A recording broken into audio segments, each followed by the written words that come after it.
Filemon são apenas 25 versículos, um capítulo único, e a gente vai lê-lo mais uma vez, tá? Se você nunca leu Filemon, você vai ler hoje pela primeira vez.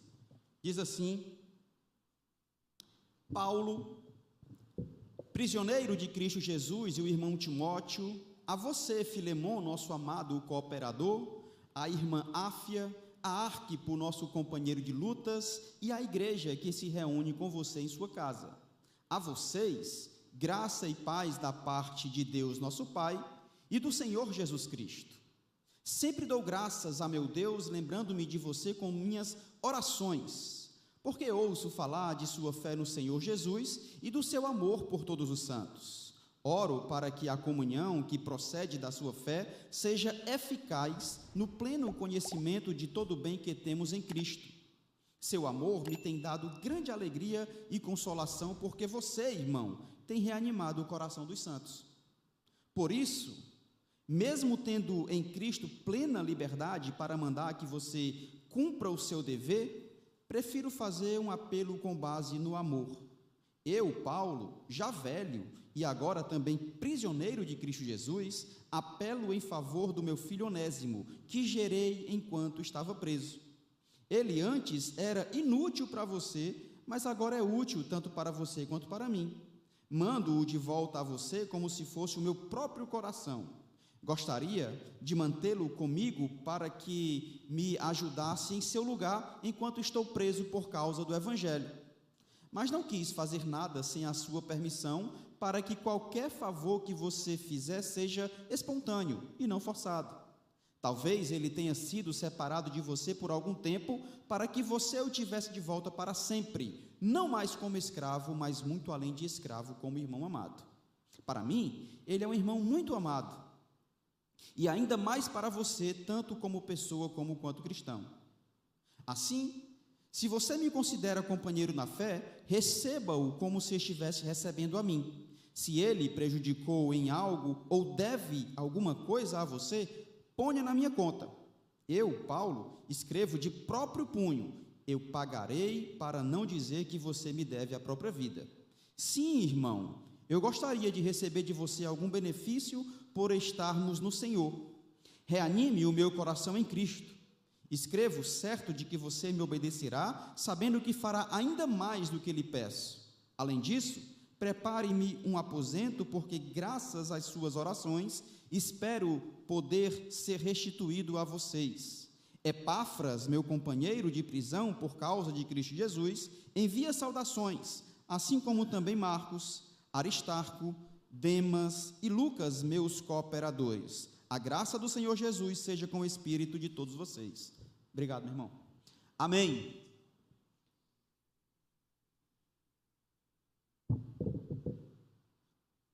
(25 capítulos, ou versículos, que tem muito a nos ensinar, muita coisa para nos ensinar. No primeiro momento, nós falamos sobre os 3 primeiros versículos, e conseguimos perceber a maneira que Paulo fazia para que o Evangelho impregnasse nos irmãos e nas irmãs, na igreja, na comunidade como um todo, a ponto deles desejarem viver uma unidade, o mesmo espírito, a mesma fé. Agora, a partir do versículo 4 até o versículo 7, a gente vai perceber uma outra ideia do apóstolo Paulo, como ele constrói o seu argumento em favor de Onésimo. Ele começa falando, e aí vai discorrendo, falando de Filemon. Se você perceber, a primeira parte fala de Filemon, a segunda parte fala de Paulo, e a terceira parte fala de Onésimo. Então, Paulo aqui ele está construindo essa ideia. A carta, para quem não lembra, sugere um escravo que roubou o seu senhor e fugiu para bem longe. Nessa fuga ele acaba convertendo-se ao Evangelho através do ministério do apóstolo Paulo. Paulo na prisão domiciliar, recebe o Onésimo. Onésimo é convertido a Cristo, e Paulo faz o seguinte: olha, você vai ter que voltar lá para o seu senhor. Mas naquela época, a gente sabe que o escravo, quando fugia, estava totalmente entregue ao seu Senhor, podia fazer o que bem entender, inclusive crucificá-lo. Mas Paulo escreve a carta a Filemão e manda por quem? Pelo próprio Onésimo. Este é o cenário, o pano de fundo, aquilo que a gente percebe com base nessa epístola. E é em cima disso que nós vamos conversar nesta noite, tá? Mas eu queria abrir um parêntese e perceber aqui algo que Paulo já falava há muito tempo e que hoje nós vivemos, que é o influenciador. Hoje tá chique, né? Digital influencer. Mas já existia isso há muito tempo. Desde que mundo é mundo, os influenciadores existiam.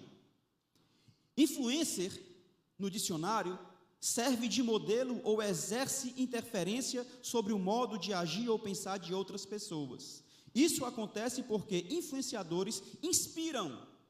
Esta é a palavra-chave. Inspiram ou estabelecem uma relação de confiança com o seu público. Líderes, influenciadores, são bem-sucedidos quando, à medida que as pessoas que ele fala, que ele lidera, que ele conduz, muda de pensamento, de crença e de vida. Ora, eu me lembro, sabe um parênteses aqui bem rápido? Copa de 2002, eu acho.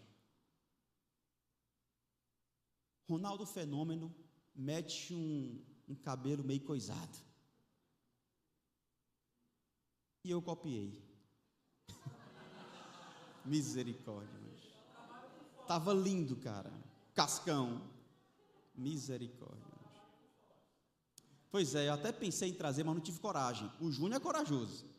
O Júnior trouxe uma foto dele com a Mirelle, que, vixe, ainda bem que ela não está aqui. Estava feio. Mas, enfim, Ronaldo me influenciou. Neymar influenciou várias pessoas, né? Várias pessoas. Voltando aqui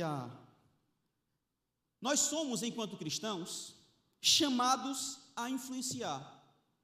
Mateus 28 fala isso, nós somos chamados a fazer discípulos. Fazer discípulos nada mais é do que influenciar, fazer com que as pessoas mudem de vida, fazer com que as pessoas desejem ser discípulos de Jesus Cristo de Nazaré. Ou seja, influenciar outra pessoa a abandonar aquelas práticas que não alegram a Deus e ter sua vida transformada, seu coração transformado, sua mente transformada, seu comportamento transformado.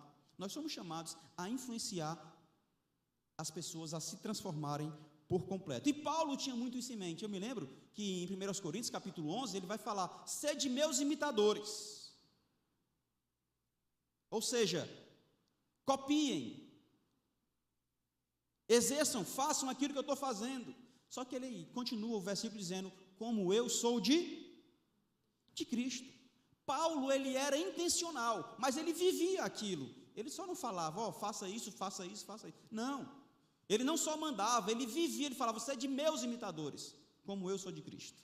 Ele não falava, sigam a Cristo somente, o que era o suficiente. Mas ele fala, olha para mim, olha a minha vida, olha como eu procuro fazer, e viva dessa forma.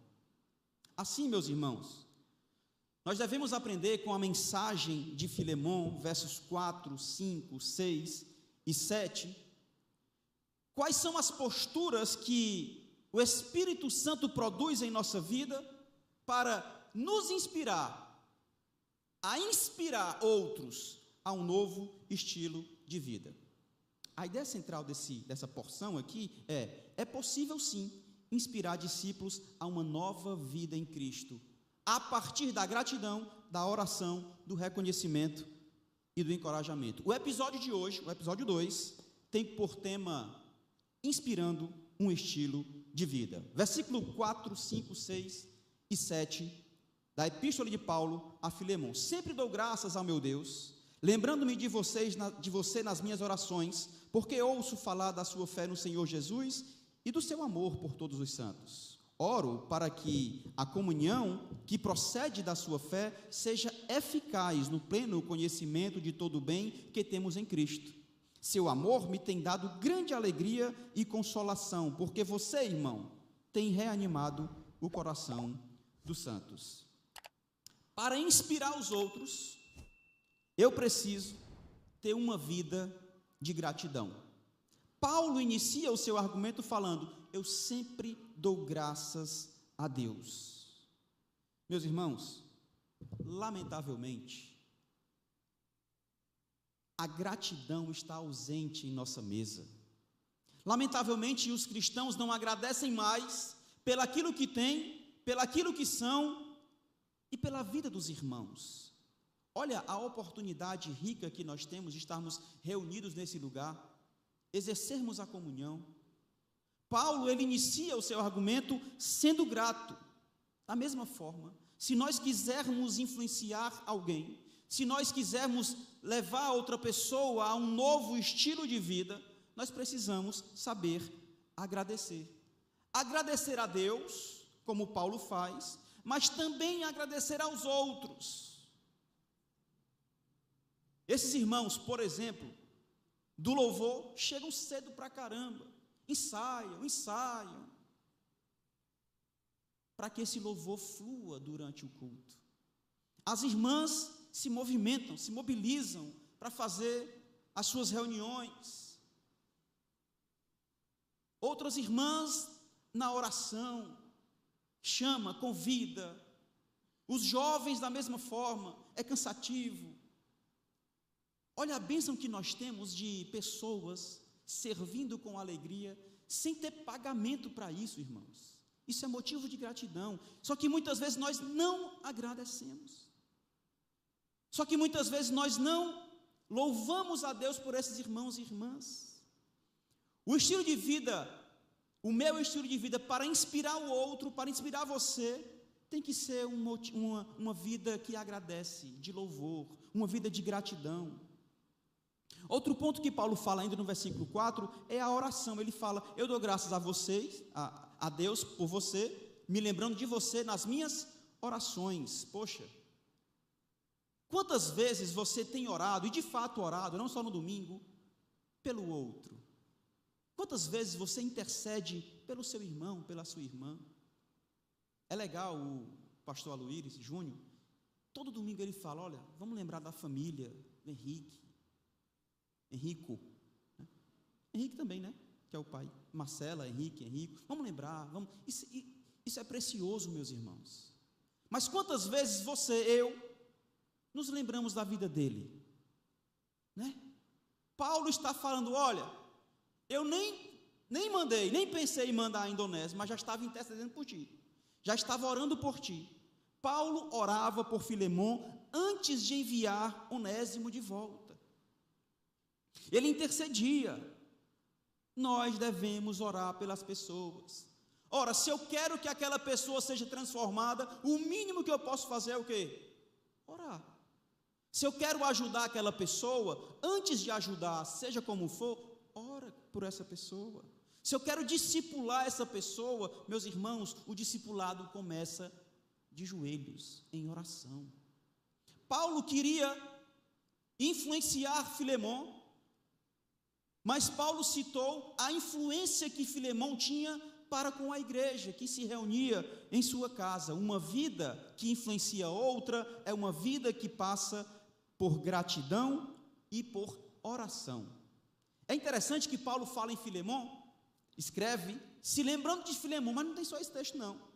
Em outros textos, Paulo também diz: eu me lembrei de vocês, eu me lembrei de você. Abre aí em Efésios capítulo 1, verso 16.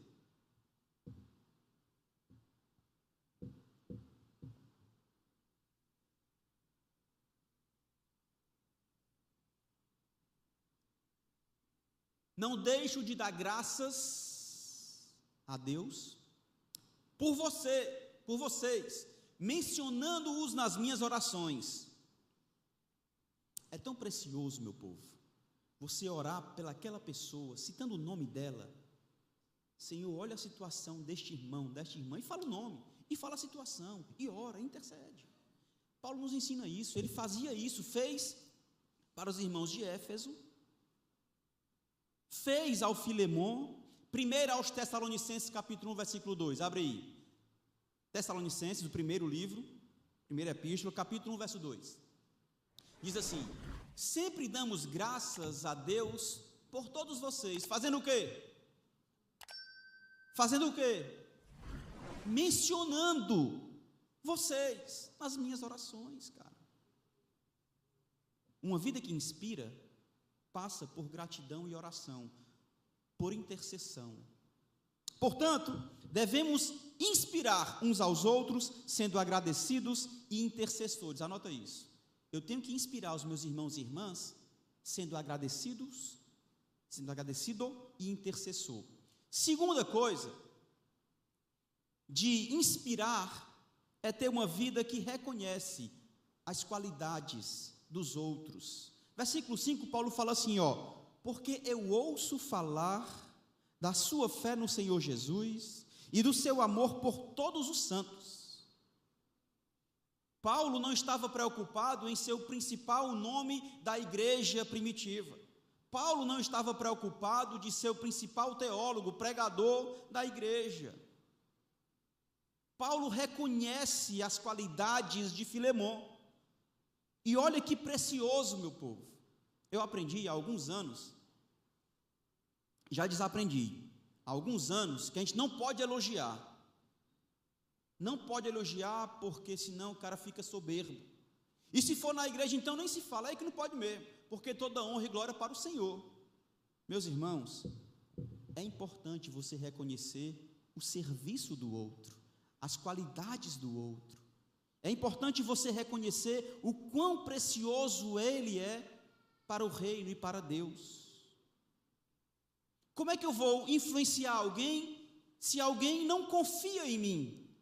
E como é que vai confiar em mim se eu só falo coisa ruim, só dou patada, reclamo de tudo, não agradeço em nada? Tem uma frase que eu acho sensacional. Ninguém se importa com o quanto você sabe, até saber o quanto você se importa. Você pode ter PhD, você pode ser pastor há 200 anos, você pode ser o que for. Aquele que você está tentando influenciar, tudo isso que você tem não faz diferença nenhuma se ele souber o quanto você de fato o ama. Ninguém se importa com o quanto você sabe, PhD, até saber o quanto você se importa com ele. Se você não demonstrar o quanto você se importa de fato, vai ser mesmo que nada, vai ser vento. Devemos ganhar a confiança.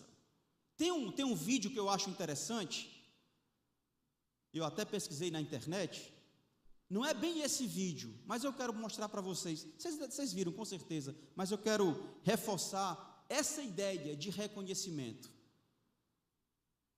Um dia Albert Einstein entra na sala de aula e decide escrever na lousa tabuada do 9. Logo após terminar de escrever, ele pede para que seus alunos repitam em voz alta o que foi escrito, e estava assim: 9 vezes 1, 9.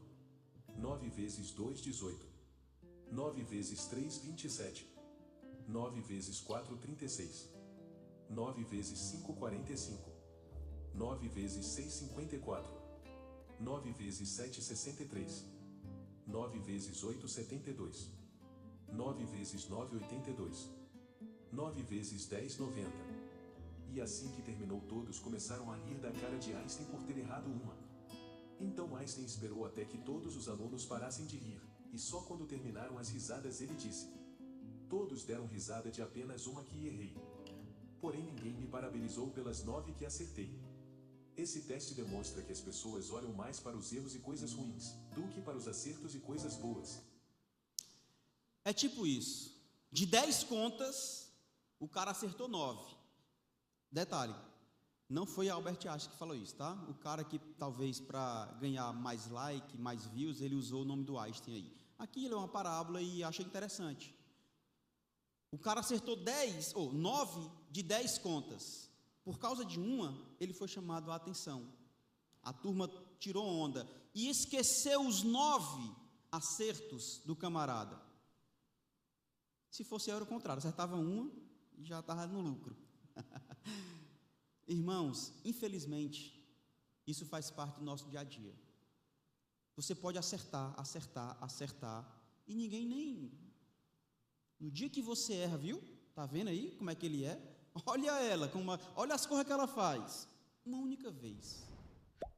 Paulo me ensina, através da vida de Filemon, que nós precisamos reconhecer mais os acertos, mais as qualidades positivas. Não estou dizendo passar a mão naquele que erra. Eu estou dizendo reconhecer quando precisa ser reconhecido.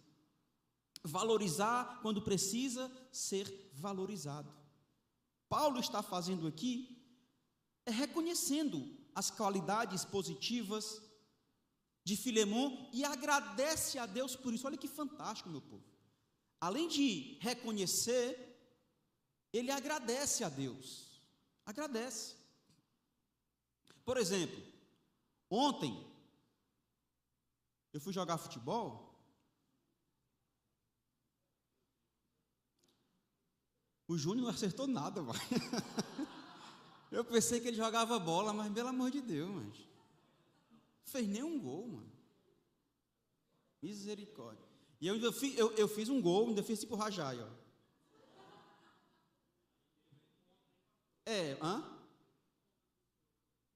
Estou sem ponto, viu, amigo? Fale não. Ainda teve um pastor que foi para o hospital. Teve um cara que quebrou 2 pastores ao mesmo tempo. Misericórdia, mas. Esse está disciplinado. Bicho lindo. O Paulo, ele reconhece a fé do Filemon. Ele fala assim, ó. Porque ouço falar da sua fé no Senhor. Paulo reconhece a fé do Filemon. Filemon confiava na demonstração, quer dizer, confiava e demonstrava amor, porque ele confiava no sacrifício de Cristo, no amor de Cristo que foi oferecido por nós naquela cruz. Paulo também reconhecia o amor dele. É lindo, ele fala, olha, eu reconheço a fé no Senhor Jesus e do seu amor para com todos os santos. Que massa, Deus. Você olhar para alguém e falar, meu irmão, esse aqui ele ama de verdade, pelo que ele faz, por suas atitudes. E o que é fantástico é que a demonstração do amar não é de palavras, é muito mais do que isso, é de fato fazer, porque Paulo, ele não ouviu Filemon falar, ele ouviu outros falarem do amor de Filemon para com os irmãos. Para inspirar discípulos, Paulo ensina que devemos reconhecer as qualidades dos outros. Paulo fazia isso, ele reconhecia Filemon, e Filemon fazia isso. Ele amava a fé, ele tinha fé no Senhor Jesus e amava os seus irmãos. Queridos, para a gente inspirar um estilo de vida, nós precisamos ter uma vida de gratidão e de oração. Nós precisamos ser homens e mulheres que reconhecem as qualidades dos outros. Nós precisamos ter uma vida que encoraja e que motiva. Versículo 6, olha o que Paulo fala. Eu oro para que a comunhão que procede da sua fé seja eficaz no pleno conhecimento de todo o bem que temos em Cristo. A oração de Paulo não é pelo caráter de Filemon. A oração de Paulo é pela koinonia. Tem uma versão, na minha versão, fala comunhão. Tem algumas versões que fala compartilhar ou partilhar. Tem outras versões que tem outra palavra, mas no original é koinonia. O que Paulo está dizendo é o seguinte, ele está elogiando, está falando não do caráter de Filemon, mas ele está falando da maneira como ele compartilha a fé com os irmãos, da maneira como ele vive essa comunhão, de fato, a koinonia. Paulo tem em mente aqui a mutualidade da vida cristã, é a maneira como Filemon vive como igreja, e faz isso brotar, a participação, a comunhão, aquilo que é comum no corpo de Cristo. De novo, aquilo que a gente falou. Muitas vezes nós não fazemos isso, nós não encorajamos os outros. Paulo está falando aqui, oro para que a comunhão que procede da sua fé seja eficaz. De nada adianta você encher um domingo a igreja. De nada adianta você ter 10 louvores engatilhados. De nada adianta você ter um grupo de jovens, mulheres, de crianças, de homens, com várias pessoas, se isso não produz algo positivo na comunidade, se a gente faz não para o louvor da glória de Deus, se a gente não faz isso para que o Senhor seja visto e exaltado e glorificado, Paulo está dizendo que seja eficaz, que essa mutualidade de vida brote de uma participação comum, que as pessoas vivam enquanto corpo de Cristo. Koinonia aqui, essa palavra para comunhão ou compartilhar, também foi usada lá em 2 Coríntios capítulo 8, versículo 4, só para a gente entender o contexto do que Paulo está falando. Ele vai dizer assim, 2 Coríntios capítulo 8, versículo 4, eles nos suplicaram insistentemente o privilégio de participar da assistência aos santos. Ele está dizendo que os irmãos insistiram para poder contribuir. Comunhão, compartilha, no sentido material também. Eles quiseram, desejaram ofertar, ajudar, compartilhar. Paulo fala, encorajem, motivem essas pessoas a continuar fazendo, e que o seu conhecimento, a sua fé, produza algo positivo, não fique estagnado. Paulo está chamando aqui o senso de parceria, e eu compartilho com a igreja, vamos ser parceiros, igreja. A koinonia de uma congregação é encontrada onde as pessoas veem umas às outras iguais, com o mesmo valor, com a mesma importância. Nossa igreja tem 7 pastores, tá? Mas nenhum é maior do que o outro, e muito menos maior do que vocês. A gente consegue, pelo menos tenta, viver esse senso de parceria. Ontem, pastor Mano Góes, dando um treinamento, uma capacitação para os líderes, nós líderes, ele falou algo fabuloso, que eu achei assim, e é o que nós encontramos de fato, vemos, percebemos, não há vaidade, cara, na nossa igreja, e é esse o senso de parceria, não é porque eu sou mais bonito que, estou brincando, é esse o senso que nós temos que ter, cara, entende? Caminhamos juntos, no mesmo reino, cara, não é por mim, não é por ele, não é por nós, é por nós, entende? Esse senso de parceria, ninguém tem mais valor do que o outro, mas ele tem faculdade, mas ele tem isso, mas ele, cara, isso não vale nada, porque o reino de Deus é para iguais, em valor e em importância. Quando nós começamos a olhar para o outro, nesse nível, nós vamos compartilhar de forma igual a nossa fé e o nosso Cristo. Se eu acho que o outro é maior, eu vou ficar tímido. Se eu acho que o outro é menor, eu vou ficar presunçoso. Se eu acho que o outro é igual, vamos amar mutuamente e louvar a glória de Deus. É isso. Inspirar uma vida passa também por uma vida que promove amor. Versículo 7. Seu amor me tem dado grande alegria, que palavra linda, alegria, e consolação, porque você, irmão, tem reanimado o coração dos santos.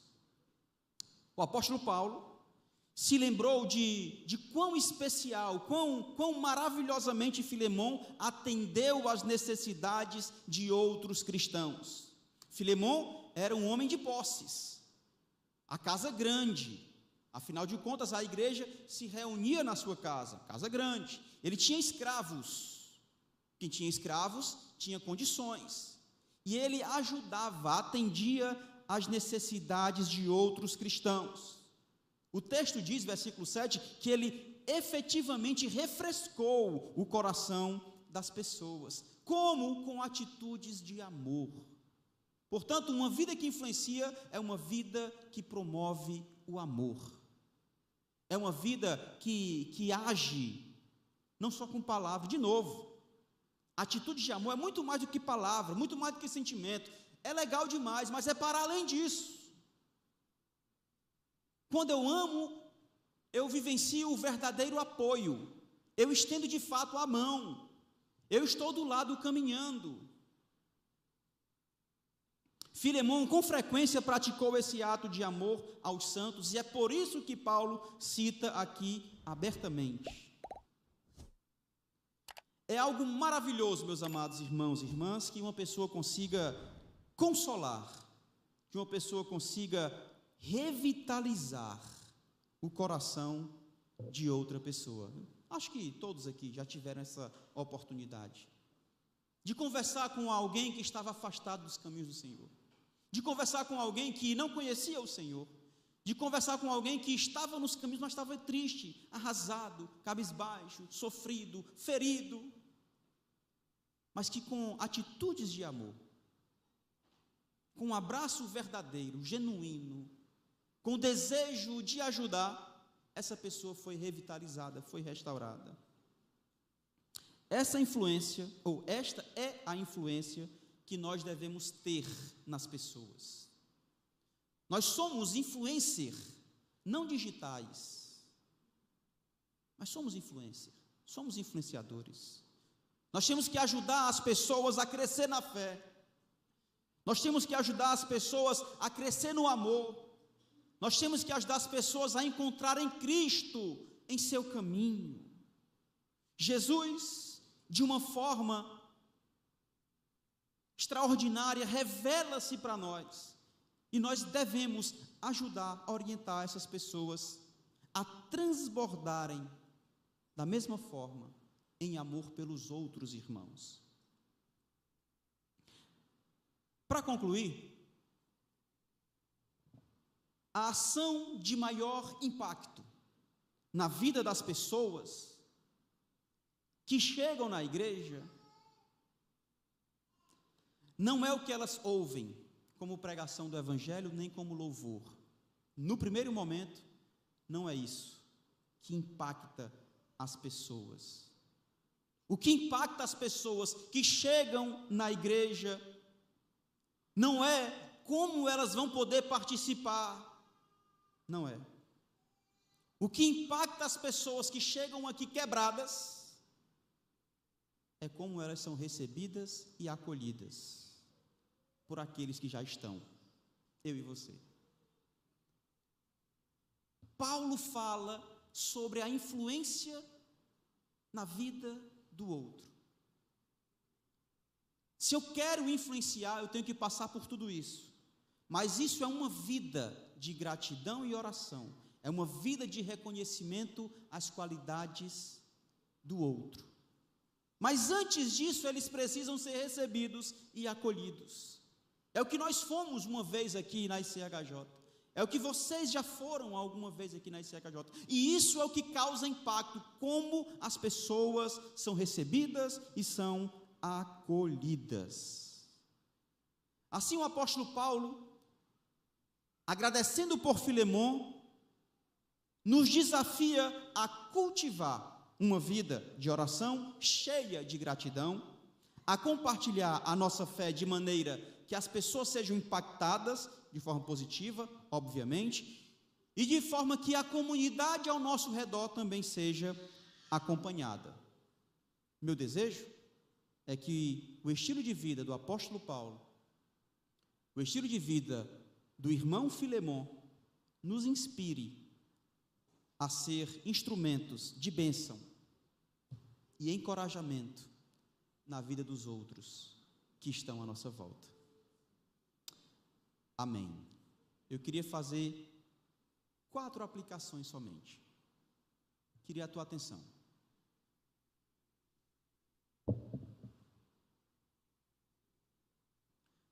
Devemos inspirar uns aos outros sendo uma comunidade agradecida.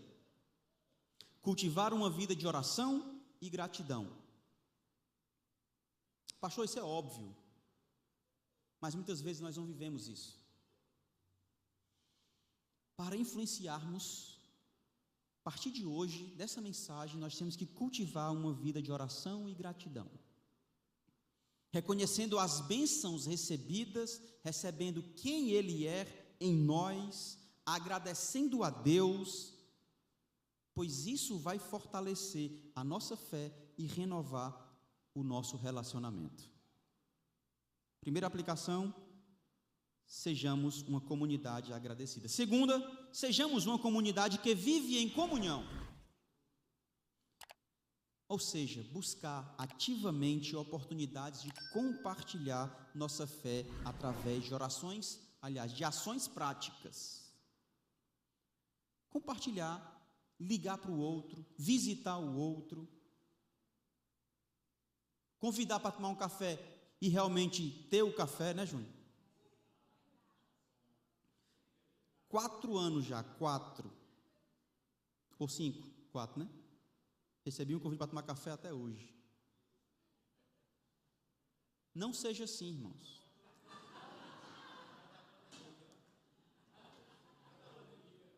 Por causa da pandemia, é verdade. Até ontem a pandemia, é verdade. Isso vai impactar positivamente aqueles que estão em nosso redor e fortalecer a comunidade cristã. Terceira aplicação. Sejamos uma comunidade que encoraja, que motiva. Esta epístola nos mostra a importância do trabalho, do serviço cristão. Filemão servia à igreja. Ele era pai do pastor da igreja. E ele servia aqueles irmãos de uma forma preciosa. Ele expressava, como diz o apóstolo Paulo, o amor e o cuidado pelos outros, e nós também temos que fazer assim. A aplicação é: sejamos uma comunidade que encoraja, que motiva. Pastor, eu estou fraco na fé. Pois chega perto de mim. Ao invés de a gente fugir desse irmão, vamos abraçar esse irmão, cara. Ao invés de dar as costas para esse irmão e abraçar só aqueles que estão fortes na fé, vamos abraçar o fraco também. Pega os fortes e vamos juntos abraçar o fraco. E a última aplicação, sejamos uma comunidade que promove alegria e revigora o coração dos irmãos. Nós somos vivos para a glória de Deus e por isso somos alegres. Não somos uma igreja morta, carrancuda, chata. Deus me livre. Somos uma comunidade que promove alegria e que revigora o coração dos irmãos. Temos consciência crescente do bem que nós temos em Cristo Jesus. Nós queremos comunicar, compartilhar, nós queremos falar para os outros de maneira eficaz o quão bom é estar na presença do nosso Senhor e Salvador Jesus Cristo. Nós brincamos porque somos vivos, estamos alegres porque cremos num Deus Todo-Poderoso. Nós vivemos uma vida e uma fé autêntica porque sabemos em quem temos crido. É a consciência que nós temos de que esse Deus é poderoso para fazer infinitamente mais do que tudo quanto pedimos ou pensamos. Amém. Fique de pé para a gente finalizar com a oração.